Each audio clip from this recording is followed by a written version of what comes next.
Well, we are live, Scott. Okay, We so I have a just question. I have a question for you first, okay. because you went to get your tea. So, are you familiar with the television show Duck Dynasty? I'm gonna guess no. Duck Dynasty. Yeah, yeah. They tied that old man with duct tape up one time for doing something stupid. I remember that part. Yes. Anyway, you we Michelle and I watched that show on YouTube quite a bit in the mornings before we leave for work, just a little bit of it.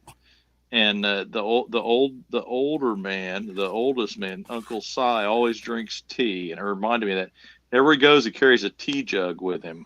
And when Hmm. you said I got to go run and get some tea, it reminded me of that. Anyway, that's all I was going to say about that.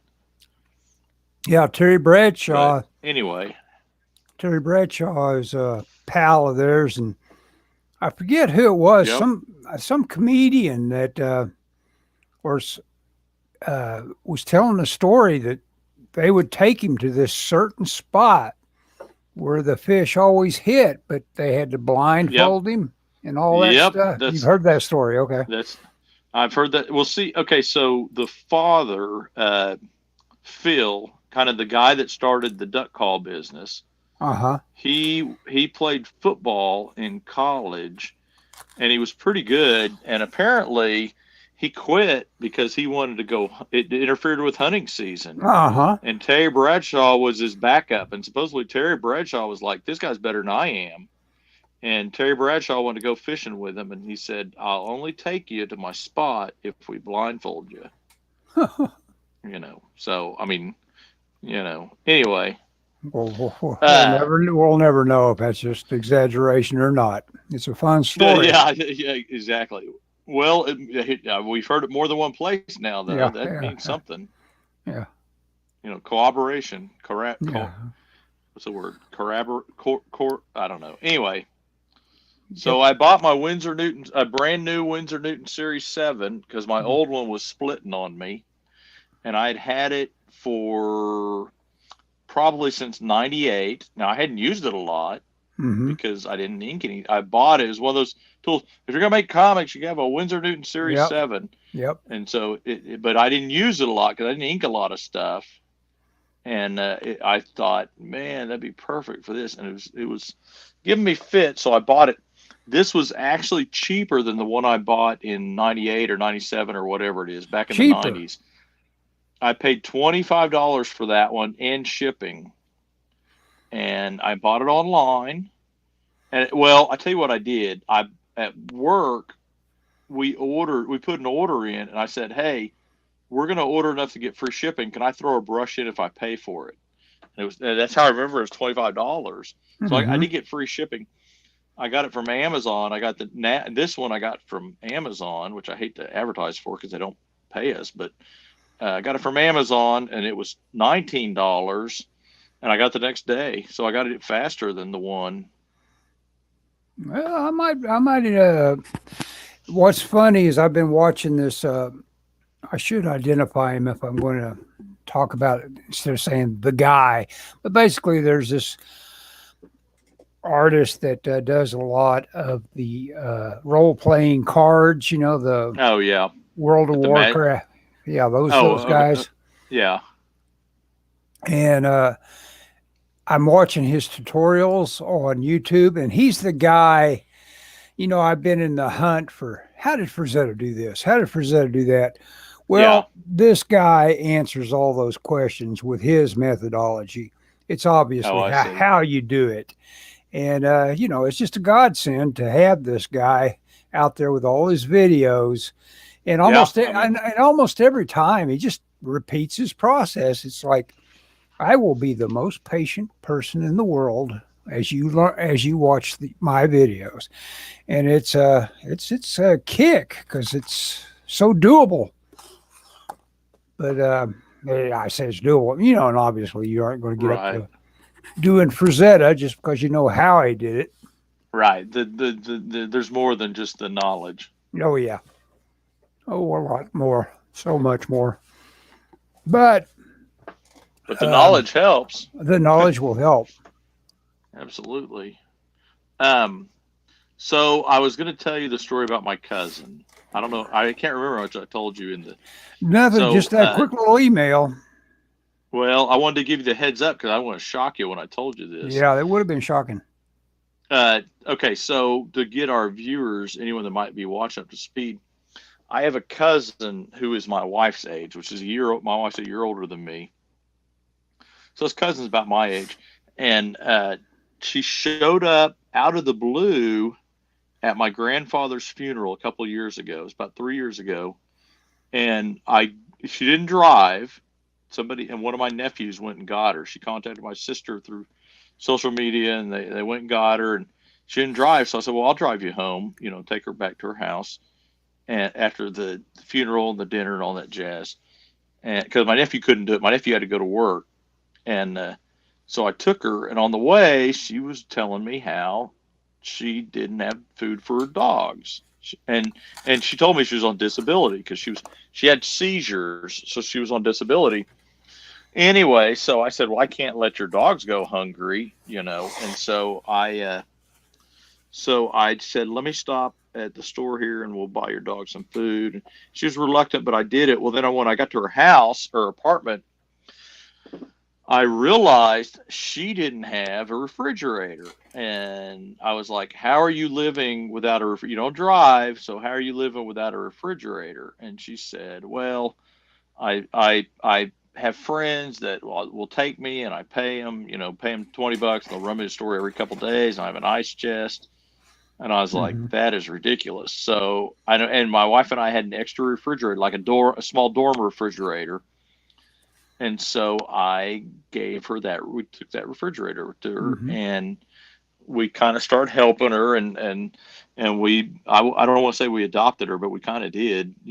And she had some issues. She had some health issues. She had COPD, and so we've been basically going over there every Saturday since then. Before COVID, we were doing her laundry, going to the laundromat and doing her laundry and stuff. After COVID, I was like, and she got some help to do her laundry, so I went to do her laundry more. But we did everything we could to make her life easier.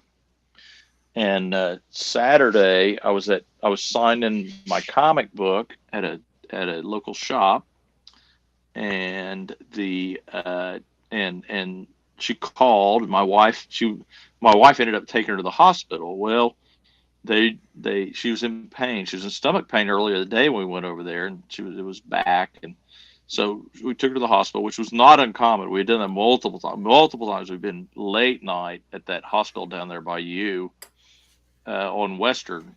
Hmm. And so we Michelle took her down there, and she texted me, oh, I got to take Lori to the hospital. And so anyway, later on that night they released her. She went home.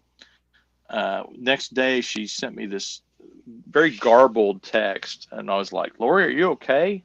Well, it wasn't uncommon for her to send garbled text. She would sit on her phone. She would, just crazy stuff with. She's been through more phones than anybody I know. Just that kind of thing. Nothing intentional or anything, but it just, was one of the kind of thing that happens. And that was Sunday, and so I called her after a little bit of this. I called her. I was like, and I could hear the TV going. She was watching football. It was super loud. And she's like, I can't hear you. And then she said, I can't see. Well, she wore glasses, and she had right glasses. She had like dime store, or like not dime store, but like over the counter glasses. And she really needed regular glasses, but she didn't have them. And so she could not, if she'd wear two pairs of over the counter kind of glasses to get the magnification she needed to see her phone. And so I just thought, well, she doesn't have her she doesn't have her glasses on. Well, she hung up on. She said, let me turn down the TV, and then we got disconnected. I thought, well, crap. And so I thought a little bit about it, but we had someplace we had to go. I was supposed to go to my mom's house and help mom with some errands, some chores, basically. And so I went over there. Well, we never got a text from her again. Well, the next morning, next day, Michelle's at work, and she thought, well, I'll call her, and she couldn't get a hold of her. And so she texted me, and she goes, I'm worried about Lori. And so she said, I'm going to go check on her. And she called me at 4, hysterical because she had found her dead in her apartment. And Oh so boy. we don't, yeah. So we don't really know what happened. And she was kind of slumped over, but she had a hospital bed. Hmm. And so, so she would sit, I mean, she was in her bed 90% of the time. She was on oxygen. She didn't go outside. Anyway, I went in and saw her, and she didn't seem like she had been in any kind of strain or distress. She looked like she's kind of was sitting up and she kind of slumped over, Hmm. and Sounds like the heart. might have been. Well, and so the police. I went. Michelle said, you got to come over here. I said, I'll be right over. Of course, I went over there, and when I got there, the police were there, and they investigated, and they said that it didn't look like any kind of foul play, and so then we had to figure out what to do with her and her 2 dogs, and Hmm. yeah, so I'd called my mom, and my mom had called my uncle, which is her dad's brother. Her dad is impossible to get hold of. His wife is very controlling and doesn't want anything to do with the family, his Mm-hmm. family. And so we knew that, so she called Lowell because Lowell had my uncle Lowell. Lowell has all the numbers. Um, and so Lowell called her brother, my cousin's brother, and then he texted me, gave him my number, and then he texted me, and then I called him, and the police talked to him as next of kin, and we got her sent to a place called Affordable Cremation. Yeah, I think that's where And Russell was sent. oh yeah, the and we Michelle went and bought 2 pet carriers, which are not cheap, by the way. No. They're big ones. And so we took the dogs home. My mom came over to the house before we got home and actually let our dog out. And then she waited till we got here. My brother came over. He was in the middle of making brownies, so he brought his brownies over. Like, hey, thanks. He left them. He's like, here, you want some brownies? Anyway, my mom called him and said, your brother's going to need you. I was like, I don't know what I need you for, but anyway, so we her dog stayed with us for a couple days. Uh, so then, well, the next day, I'll tell you the rest of the story. There's a little bit more of the story. So the next day, I texted my boss and texted my employees, said, I'm probably not going to be in tomorrow, or I should be in so I'll probably be in around noontime. I said, but we got some stuff we got to take care of. I mean, I told them what happened, and everybody kind of knew that we did that. Mm-hmm. And so, so so the next day we tried to get the dogs into a vet to get them checked out because Michelle said, I don't want to take them I don't want to give them to anybody if there are problems with them, which is Mm-hmm. reasonable. That's if you know my wife, that's a very Michelle like train of thought. I don't give my problems to somebody else. Mm-hmm. Anyway, so we took the dogs to PetSmart. Well, then we did some stuff, and then we went to work around noontime. Well, so we met at home. We were going to go get the dogs because Michelle was like, I need help getting the dogs. And so we, we go to leave, and Michelle's car won't start. And I'm Oh like, boy. crap. I've got 2 dogs and my wife, and we're about a mile and a half from my house. And luckily, do you have AAA, Yeah. Ellis? Do you have Yes. AAA? Yes. Okay, yeah, we have we have AAA, and for longest and my wife and I drive pretty much new cars, and I've always thought, we're kind of wasting our money with AAA. They saved our bacon, man.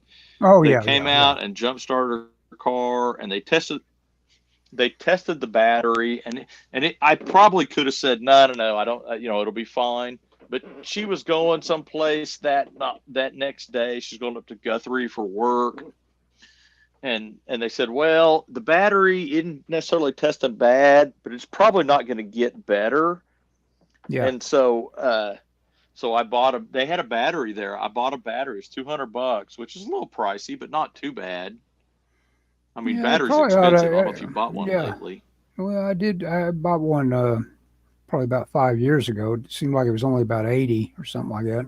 Oh, yeah. I bought one about 6 months ago for my car, and it was 180. Okay, maybe I'm just out of touch. I don't. Maybe I got hosed. Maybe you're out of touch. Who knows? No. Anyway. So that was and after that, I was just like, okay, why me, God? Why you? Yeah, yeah. Why Yeah, me? I was just flipping out, finding a nice little screw in my tire the other day. Oh It's yeah, like you just don't want these problems, and you've had no, a bunch of them dropped on your head, and of course, that poor cousin of yours. It's like yeah, as sad as she was, now she is no longer yep. one of your problems. So Well, yeah. Well, I mean, yeah. I know I there's not a love my silver cousin. lining in that or We anything, weren't. but it is just a No, no, fact no, no, no, no, no. that she no longer. Well, it's funny. Yeah, no, yeah, no, no, no. This was a responsibility that I do no longer have. Hmm. However, I told my wife a few weeks ago, I go, what are we going to do with our Saturdays if something happens to Lori? I don't know what, I mean, because we spend about an Yeah. hour on Saturday, hour and a half on Saturday. We spent a little bit of money on her over the years. Hmm. Um, but I mean, I don't regret that. I mean, thankfully, we were able to afford it. Some people Hmm. don't have anything extra in the budget to buy their groceries, much less somebody else's. Which we didn't buy all our Well, groceries. Don't get me wrong, but I mean, we bought a lot of stuff for her. We always hmm. made sure her dogs had food, and we always made sure she had food. And once a month, we'd have to go pay her rent. Hmm. We Yeah, didn't that's pay it. We would take the money by, okay. because she didn't drive.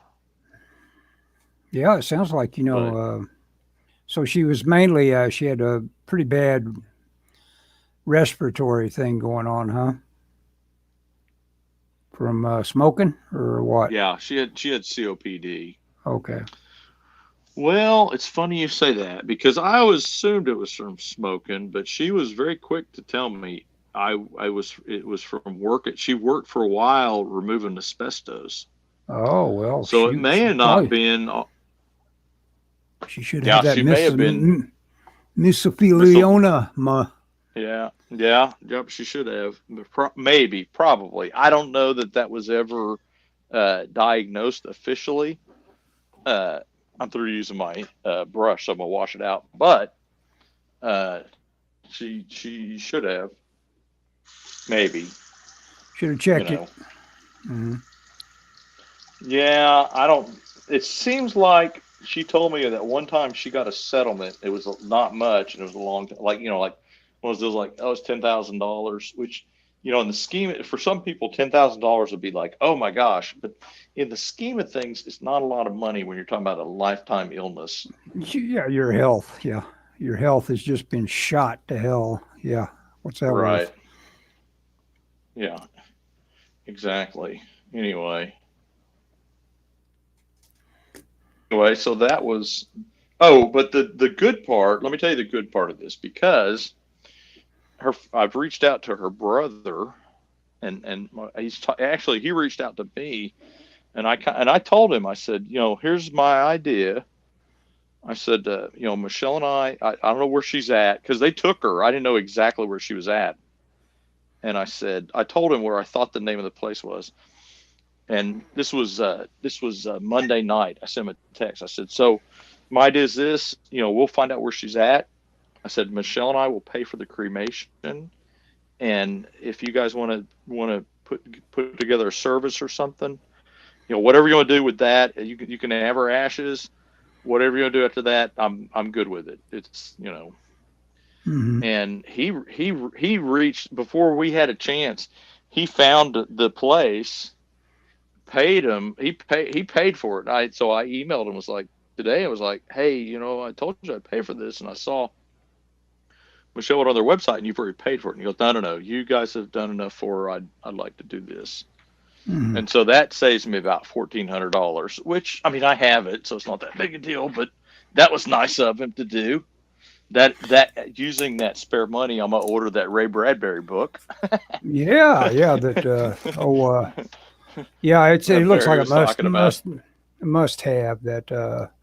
What's it called? About home, home to stay. Home Alive, Home to Stay.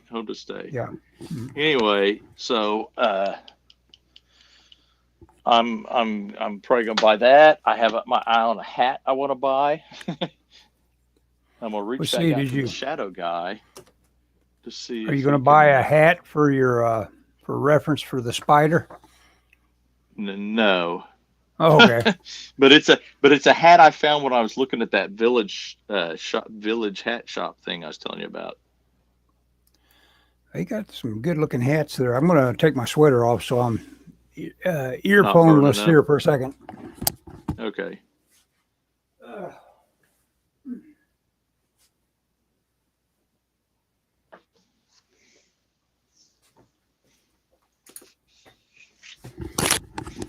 The heater must have come on or something. I don't know what happened. Temperature's been pleasant all day long. Oh yeah, it warmed up today pretty good. Oh yeah, it's going to be beautiful for a couple days running, at least a couple days. This is the best time. Do you want to go downtown with me tomorrow? Not really. Anymore, it just seems like if you don't need to spend a lot of extra money on gas, you don't do it. Even though every day I go off in the opposite direction about the same amount. Okay. I will. If you change your mind, let me know. I will be there probably around. I have a meeting at 10, so probably 11:15, something like that. Oh, really? That late? Probably 11:30. Okay. Yeah, I got a meeting tomorrow that I can't get out of. Yeah.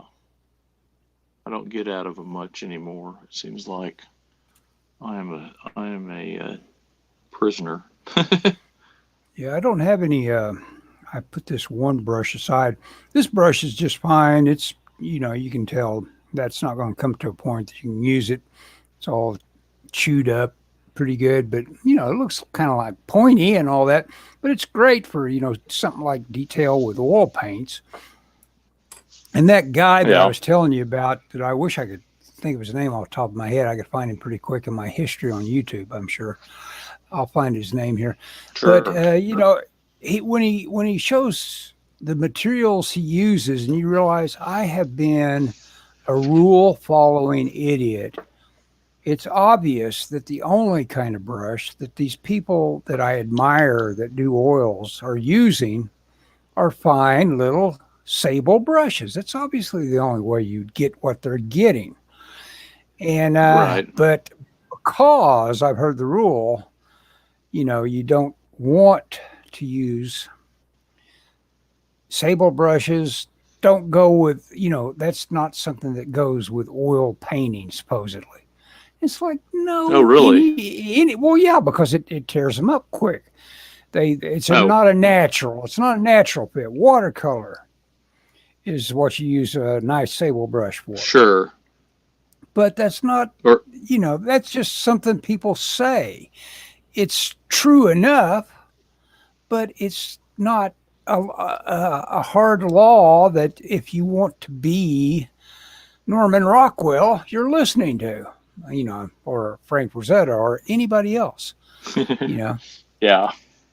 And so, right away, that should be the rule that you say, that rule is not for me. That's your rule. It's not my rule. Well, if the rule is just to protect the brush, who cares? I mean, yeah, exactly. I mean, I get that they're like, well, this is going to cost you some money because these brushes are not cheap, and you're going to tear them up. That's all it's about. It's because, we love our sable brushes, and it's a shame to see them die like that. They'll die 10 times as quick if you use oil paints on them. It's like, who cares? Jeff Miracola is his name. And so, yeah, I should put a link to his stuff. I appreciate him so much. Because he is a guy that once you see his stuff, it's like, oh, that's how you do it. And he puts video tutorials on YouTube or just examples? Ton of them. Yeah, he's got a ton of stuff on YouTube. And I guess he sells DVDs from it. But, you know, that's just it looks like all the content's already on YouTube, which is kind of cool for us cheap types. Talk about us cheap types. Like I told Barry, you know, once the library gets that book, I consider that I've got that book. You know, I've given them that suggestion, buy that book.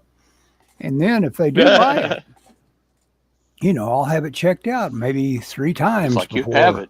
I check out. Yeah. You know, I can pour over it just like I would my own book. And it is beautiful. Yeah. I mean, he sent me. I assume they get it and then lose it or sell it or have it stolen. That's one of those books that disappears. Like, well, I lost it, and I don't know if they make you pay retail for it or not. But they charge you the cover price. Well, yeah. Oh yeah. You'd think people wouldn't steal things unless they just had no intention of paying for it. I just those. I think that's what usually it is. Yeah. Usually they don't have an intention to pay for it. Yeah. Right. They either lose it and they're like, who cares? Or, you know. Yeah.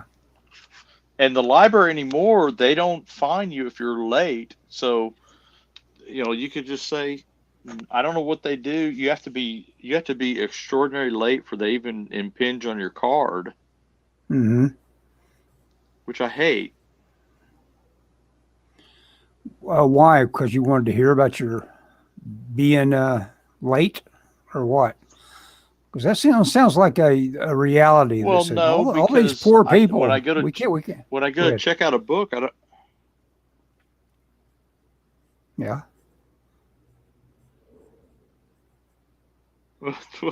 No, because I feel like without a late fee, people won't return books on time.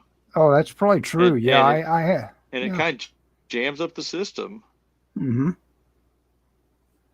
No, that's probably true. Just saying. Yeah, I was in the queue for ages on this one stupid book, which I'm just going to give right back to him. It's called. Oh, let me just. I'll stand up real quick and grab all the books that I've got right now, and show them to you.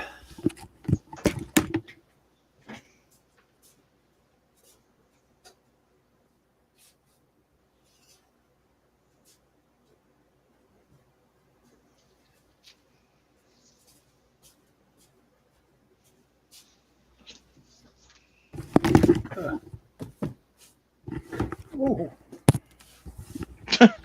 What was that? Are you okay? I almost knocked my tea over. Okay, this is the one I waited forever to get. 6 Thinking Hats by who cares? Anyway, it's one of these things. It's like it's very much related to this one, Surrounded by Idiots, which sounded a lot more useful.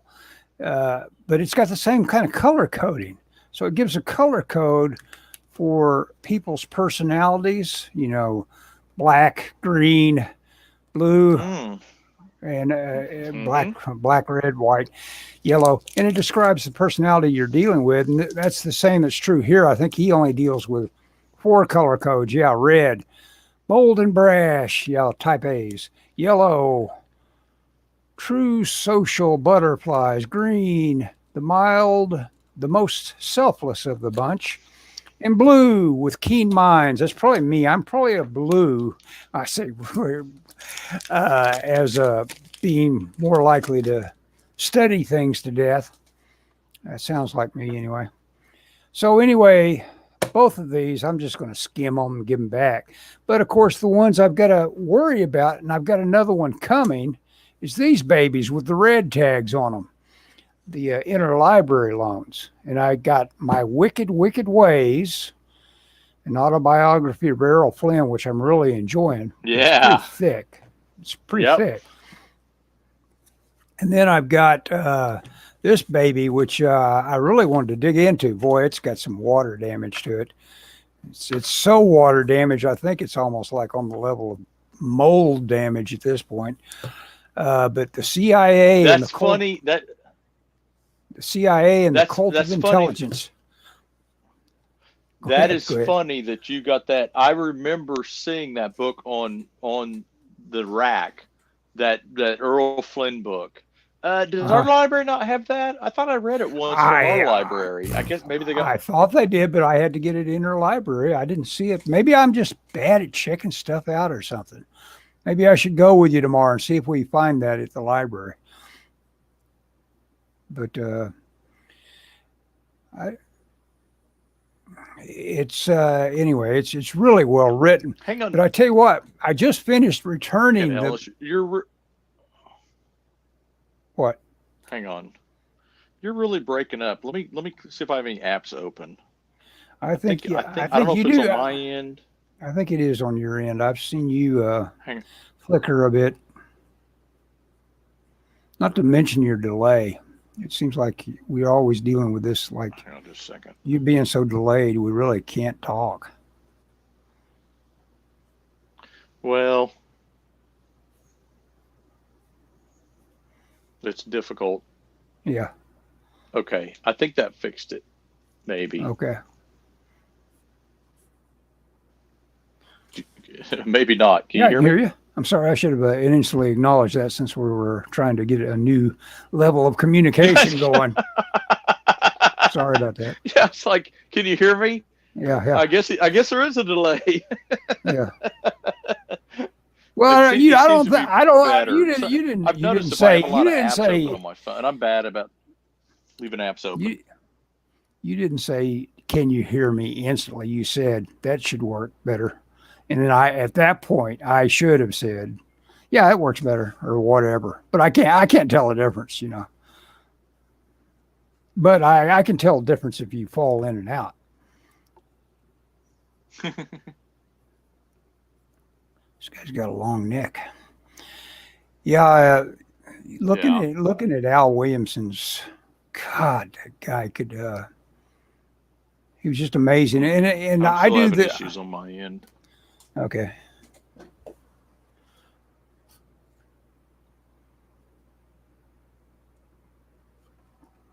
It's funny how much those guys, I think, probably built on each other's talents, Frazetta and Williamson, because they did so many photo sessions together for reference on what was a nice casual pose and stuff like that.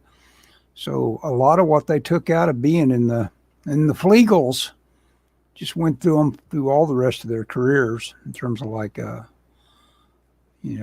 how what their level always was from that point forward.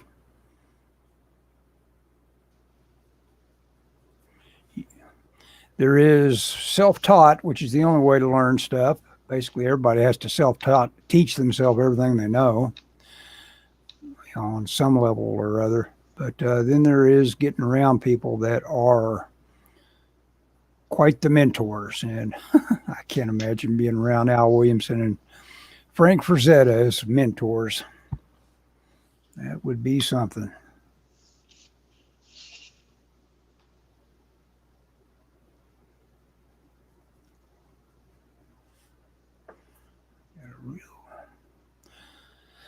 Well, let's see. I said that topic about the books. I'm just about done with Who Goes There.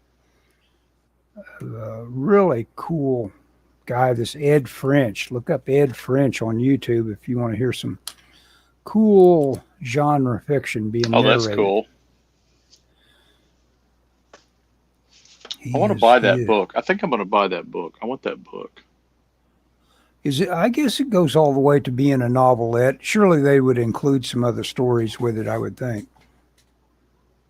Who Goes There? Because it isn't a long story. It takes 2 hours to listen to it, so it's that long.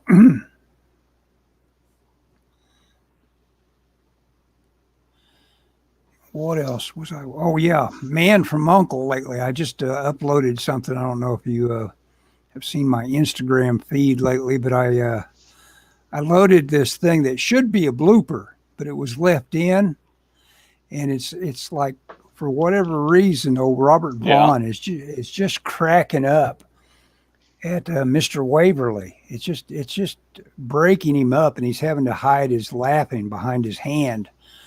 And it really it makes me wonder what went on that he got so tickled that he's just laughing practically in another actor's face. But it's funny. And it made it in. Yeah, oh yeah, it's in. Interesting trivia that David McCallum, Ilya, in this particular segment I'm talking about, his wife's in it, who is Jill Ireland, who he was going to drag with him to make The Great Escape, and not too many years from that point forward. And who was she going to meet at The Great Escape? Why, Charles Bronson. And I guess they got one of those things where there we go. They just dug each other, and she became a constant in his movies. She had a pretty good career being married to guys that put her in their movies.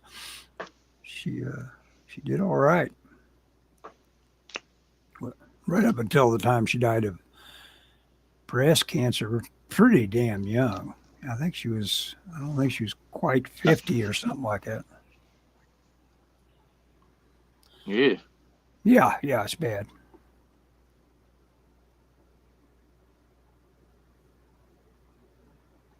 It's interesting, and I was just reading about Charles Bronson in the other book I just returned with the Interlibrary,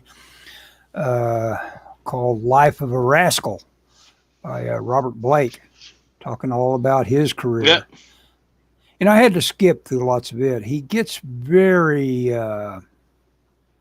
he's feeling so sorry for himself and stuff like that, where it gets hard to read. But oh my gosh. When what? Well, just about anything bad that happens to him. He had it rough. I mean, he had an alcoholic father and a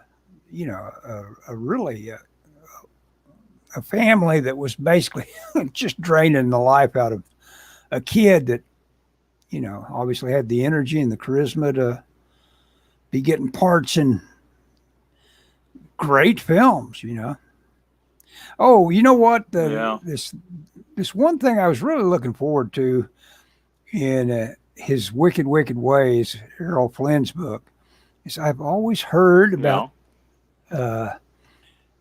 Flynn having a fist fight with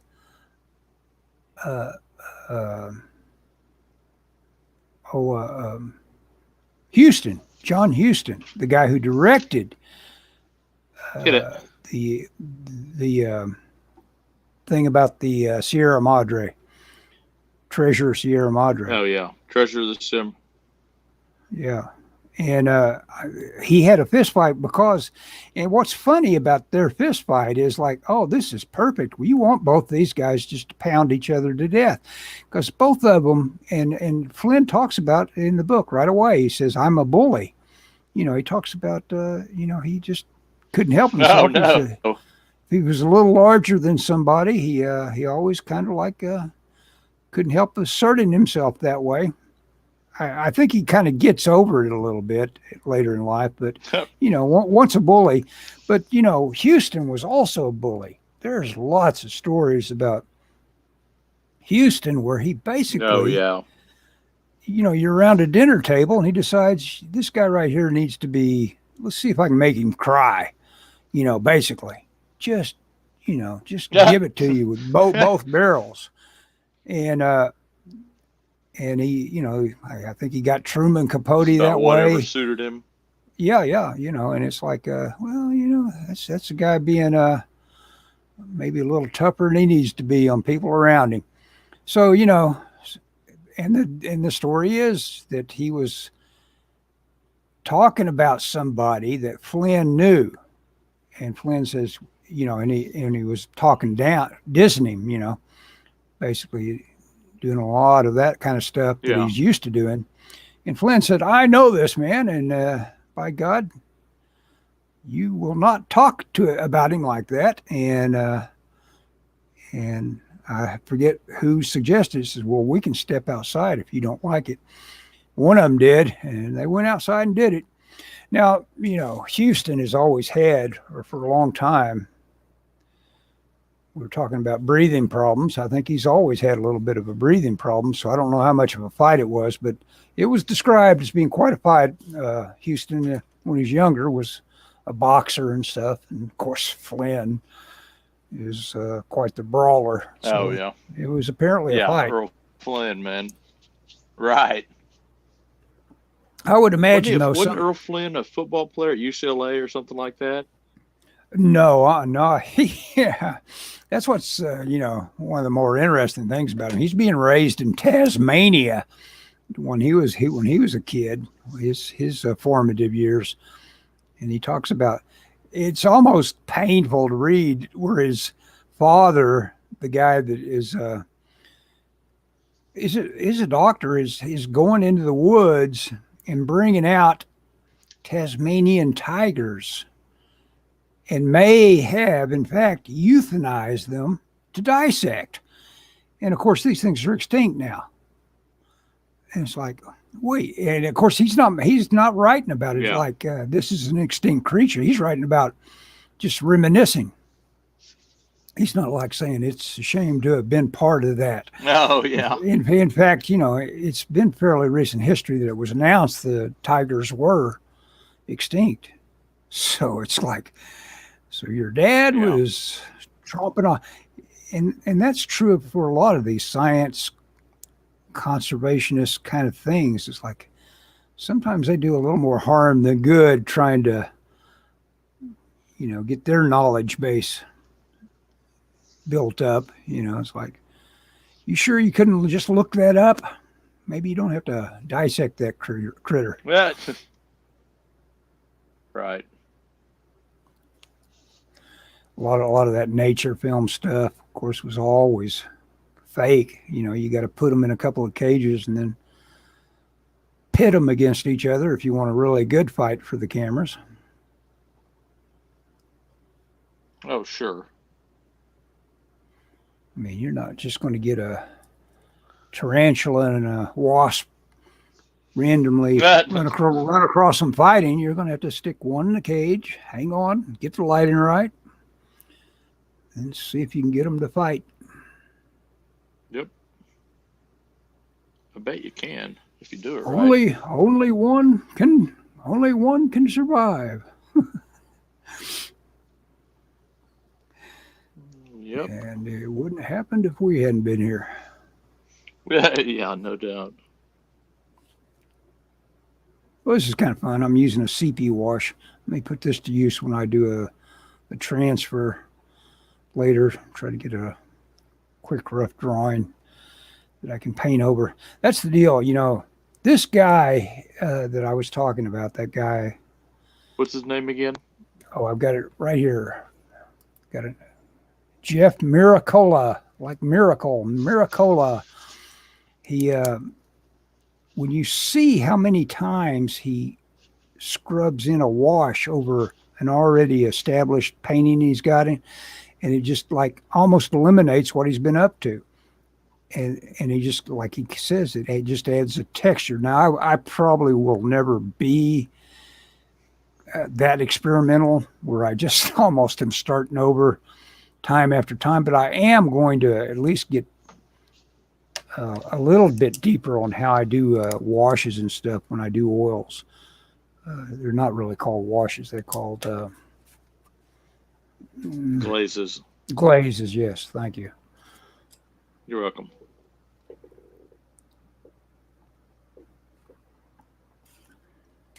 Yeah, this is fun. I probably ought to erase my pencils. I want to look at what you're working on. Oh, there you go. What is that? Is that a wash? Yeah, it's got some sepia wash. Let's see what brand this is. This is Bombay, Dr. P.H. Martin's Bombay Sepia Indie Ink. Oh, there you go. I have a set of Dr. Martin's dyes. Yeah, good stuff. Good products. Yeah. Yeah, boy. Smeared the ink around. I shouldn't have erased it. Oh well, that's all right. Was it dry, the ink? Well, the Apparently not.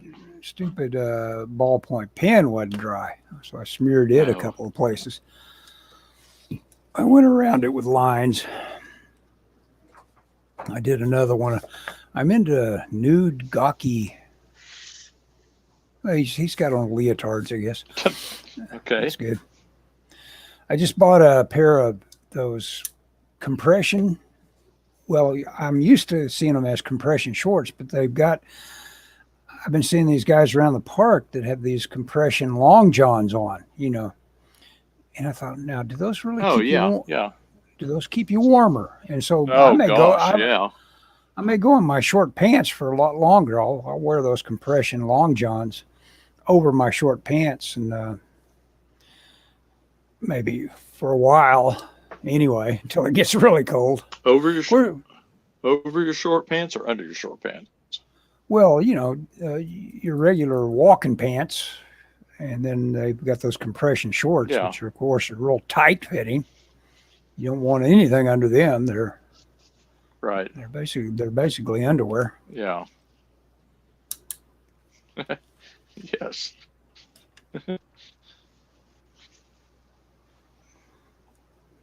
Let's see if this is, Anyway, well, I made a little bit of progress, Ellis.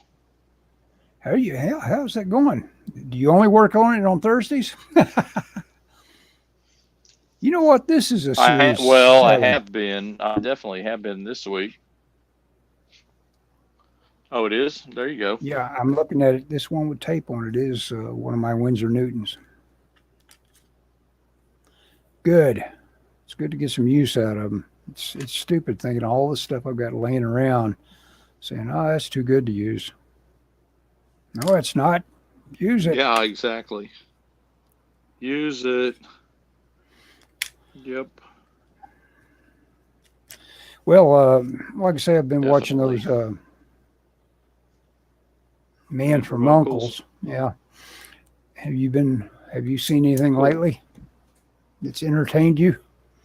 So I've been watching MASH lately. A friend of Okay. mine gave me the whole series. I'm missing season 7, but I'm probably gonna only watch the first few seasons. Yeah. But I've been watching MASH, and at the library on the way home, I picked up Morbius, so I may watch that Oh, tonight. cool. Well, it'll be cool to get your verdict on that because I don't think there can be anybody that doesn't detect. Did you see it? Oh, yeah. It's on Netflix, I think. And, it just needed a little work on the script. Oh, okay. You just can't get around that it had a working script that could have been better.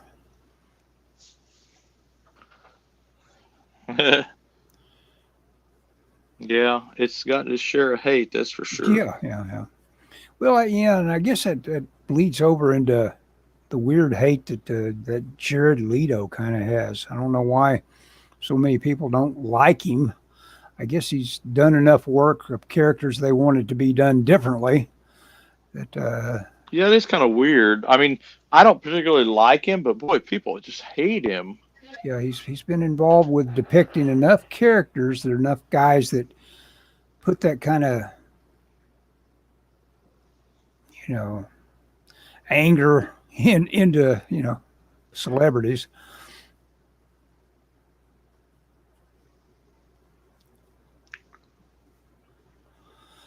Been watching that. Yeah. I watched the. Yeah. I thought I'd skip ahead. Anyway, hey, Ellis, Yeah. You ready to go? what? You ready to go? Oh, you're breaking up again. Yeah, you're kind of breaking up on me. Okay. Well, it can get kind of I don't know what the futile deal is. here. It's been a problem tonight. The last couple Mhm. of nights have been a problem. It could be connection speed or who knows Yeah. what. Well, you ready to end it? It could be. Yeah. Yep. Let's end it. Okay. 1, 2, 3. Bye-bye.